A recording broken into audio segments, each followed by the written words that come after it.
Dianne Dotson is the cross-genre author of The Shadow Galaxy, The Inn at the Amethyst Lantern, and the Quest for Song saga series. She's a science writer and artist, and also writes as Gendia Gammon. Go for it. Thank you, everyone.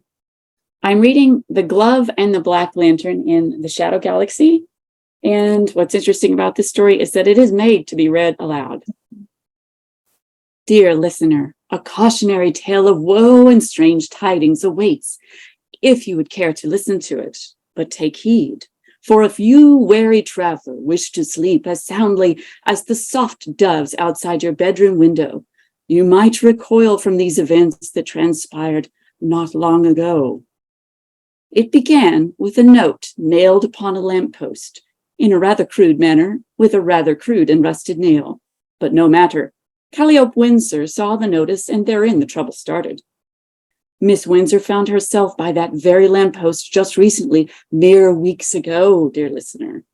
And had decorum and common sense not escaped her at that moment, this tale might not ring with the notes of tragedy and mystery on high. Consider the setting. An afternoon, 4:30, in which Miss Windsor decided upon a shortcut by Orion Cemetery. Rather than taking the walk through the park to the quay, back to her brownstone. This was an hour in which, in late springtime by the sea, glowed golden upon the edges of the newborn leaves, and when shadows remained periwinkle in hue. In all areas of comportment, Miss Windsor was not in the wrong by taking a detour. She erred, however, in not taking an escort along. The paper, only slightly curled at the corners, clearly had not endured the rains of the prior week, so she could see that it was new, and it had been placed at just the right time and at the right height to catch her hazel eyes, which at the golden hour looked amber flecked with green. What, dear listener, turned her head and caused her to walk that way? We may never know for certain, but whispers tell us perhaps some clues. Something changed Miss Windsor's mind, and as it happens, not only hers. Ellington, the maid of all work in the Windsor home, had seen Miss Calliope off at the post office. Calliope, by the maid's own account, had delivered 3 sealed letters to be mailed. Rather mysteriously, thought Ellington, Calliope had not told her maid what they contained. She had smiled in her dreamy, twisted mouth way, adjusted her gloves, and walked out onto the platform and along the street. Ellington recounted the need to purchase food for the night's dinner, and so bade Miss Windsor farewell. Oh, the tremulous tones of regret Ellington has used since, remembering that instant in its recent crystalline clarity, a clarity only seen in a time of deep regret, when another decision might have meant the difference between seeing Calliope Windsor at dinner that night or never again.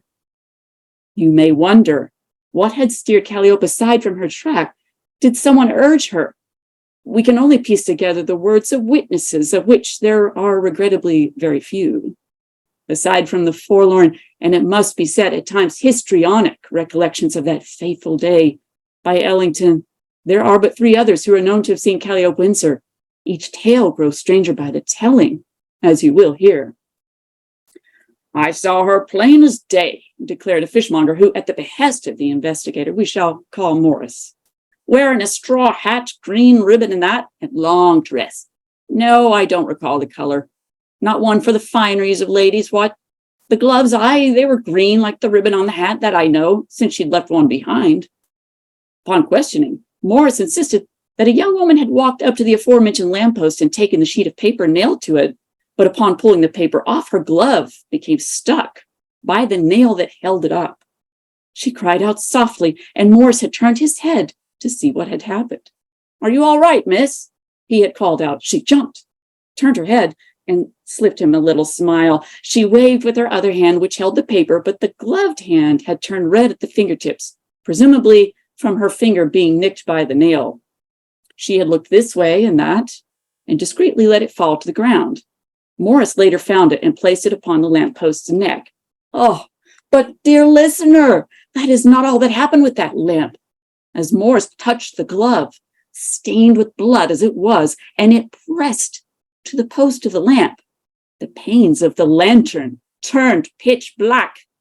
Being a fisherman, Morris believed staunchly in the tides and in superstition, and he looked to and fro to see if anyone else had noticed the anomaly.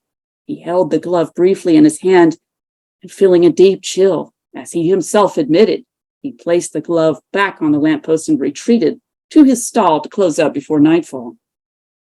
It wasn't anything like I'd seen before, and I hope to never again, Morris told the investigator, visibly shaken. Morris had held his hat in his hand, his crinkled purple-red lips twitching under the gray and gold mustache. After being released from his questioning, Morris decided to move his business farther down along the quay and never to return to the lane near Orion Cemetery.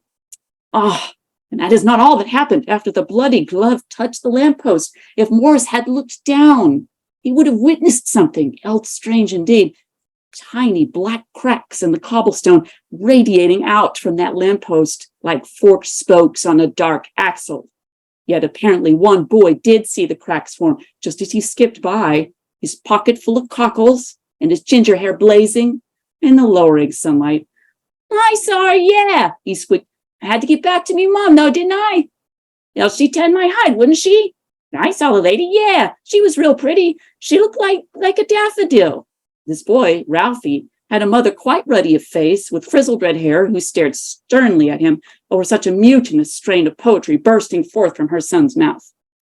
"Now don't you be getting fancy, Ralphie," she admonished, and the poor lad turned positively scarlet. The investigator pressed the boy gently, and under the wary eye of the mother, who held certain renown for bellowing her son's name every afternoon to be sure he could hear her across multiple blocks, everyone within those blocks could hear her trumpeting lungs as well. Ralphie bit his lip, hands pulsing in his threadbare pockets and legs kicking nervously under his chair. "She didn't have nobody with her, sir, honest. The only other person I saw was old Morris. I bought some cockles off him, yeah, and that weren't the oddest thing. Besides her being alone in that, yet with the ground all around there. There was sort of a popping sound, and these little cracks all spread out from the lamppost, even under my feet. She must have seen them too." The mother glared with her eyes squeezed nearly shut, and Ralphie gave a nervous laugh before saying, "Then the lady went on down along the cemetery, honest. She turned the corner at the end of the block, and that's all I saw of her, yeah." Ralph might have gone cold, dear listener, were it not for the final witness on that unfortunate yet beautiful afternoon. Ralphie had spoken as honestly as he could, despite his outlandish claims of cracks in the pavement, but to be sure, our fair city is known for having a few, if not in quite the same uncanny manner as those, for along the southern side of Orion Cemetery, which, if you recall, was constructed nearly 2 centuries ago, there was a corner flower shop across the street that belonged to Matilda Dewberry. To the east next door, a milliner had closed shop for the day, but Mrs. Dewberry had lingered a bit to attend the shop display and bring in the buckets of flowers that had not sold. To hear Mrs. Dewberry tell it, one Miss Calliope Winslow had turned her corner, holding a piece of paper in her left hand, gloved all in green. Her right hand bore no glove and was balled into a fist. A highly unusual sight for a lady, but Miss Windsor had approached Mrs. Dewberry. "I'm terribly sorry," she had said, her face stained in the cheeks with a deep rose, but whether from embarrassment or fever or some unnamed emotion, Mrs. Dewberry could not tell. "But I've cut my finger. Have you a ribbon I can bandage my hand with? I don't want to soil my handkerchief." There, dearie," Mrs. Dewberry had told her. "Let's have a look and get you patched up." She had gestured for the young woman to enter the shop, but Miss Windsor stood firmly outside. If you don't mind," she had stammered, her eyes darting back down the direction she had come. "I have a delicate nose around flowers, though they are most beautiful. I would like to stay outside." Mrs. Dewberry had paused at the strange request, but nodded gently, her hair taut in a gray bun, her solid and boxy build covered in a soft brown apron, lightly streaked with the green dye of plant stems. She brought forth a strip of white muslin and a wet cloth and cleaned the wound. "You might want to see that proper set aside," the woman told Calliope. She could not see what was on the paper, as Miss Windsor had turned it face down against her skirt. That struck her as a bit strange. But then Mrs. Dewberry respected others' privacy, unlike some folks along the harbor. It must be said, listeners, that Mrs. Dewberry greatly laments not finding out what the paper held up on it.